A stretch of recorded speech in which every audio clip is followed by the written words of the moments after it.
ഇന്ന് വർക്കിൻ്റെ ഭാഗമായിട്ട് തൃപ്രയാർ പോയപ്പോൾ നമ്മുടെ ശ്രീരാമ ഗവൺമെൻറ് പോളിടെക്നിക് കോളേജിൻ്റെ തൊട്ടപ്പുറത്തായിട്ടൊരു ചായക്കട ഉണ്ട് കേട്ടോ. ഞാൻ ഇവിടുന്നാണ് പല സമയത്ത് നമ്മൾ പഴം ജ്യൂസ് കുടിക്കാറ്. അപ്പോൾ നല്ലൊരു കിടിലൻ സ്പോട്ടാണ്. അപ്പോൾ ഞാനവിടെ ചെന്ന് നോക്കുമ്പോൾ ചായ ഉണ്ട്, അതുപോലെ തന്നെ പഴം ജ്യൂസ് ഉണ്ട്, പിന്നെ വേറെ കുറേ ജ്യൂസ് ഐറ്റംസൊക്കെ ഉണ്ട് കേട്ടോ. അപ്പോൾ ഞാൻ അവിടെ നിന്ന് ഒരു ചായ പറഞ്ഞത്. പിന്നെ നമ്മളെ അടിപൊളി സാധനം അട. ഈ അടയുടെ ഒരു ഗുണം എന്താണെന്ന് വെച്ചാൽ നമുക്ക് വലിയ ഓയിലും പരിപാടിയും കാര്യങ്ങളൊന്നുമില്ല.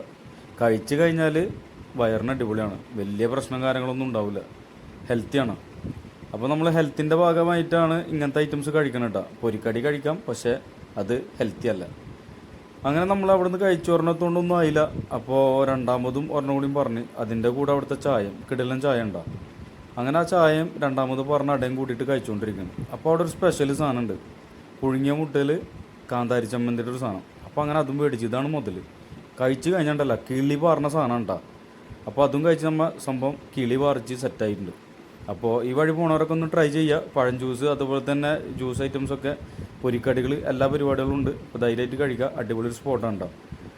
അപ്പോൾ അങ്ങനെ അതൊക്കെ കഴിഞ്ഞ് നമ്മൾ ആ വേസ്റ്റൊക്കെ ചുരുട്ടിപ്പുരട്ടി അവിടെ കളഞ്ഞിട്ട് നേരെ വിടുകയാണ്. ഇപ്പോൾ അടുത്ത പരിപാടി എന്താ വെച്ചാൽ നമ്മൾ മാത്രം കഴിച്ചുകൊണ്ടായില്ല, നമ്മളൊപ്പം വന്ന ഓലക്കുട്ടനൊന്നും എന്തെങ്കിലും കൊടുക്കണ്ടേ. അപ്പോൾ ആ ഇടമുട്ടത്ത് ഷോറൂമിൽ കയറ്റിയിട്ട് അവനക്ക് ഇച്ചിരി ചാർജ് കയറ്റാനുള്ള സമയം. അപ്പോൾ വേറെ പരിപാടികളൊന്നുമില്ല, ഇതൊക്കെ തന്നെയുള്ള കണ്ടൻറ്റായിട്ട്. അപ്പോൾ എന്ത് ചെയ്യുമെന്ന് ആലോചിച്ച് നടക്കുന്ന ഒരു സമയത്താണ് ഇങ്ങനത്തെ തട്ടിക്കൂട്ട് പരിപാടികളൊക്കെ ഇടുന്നത്.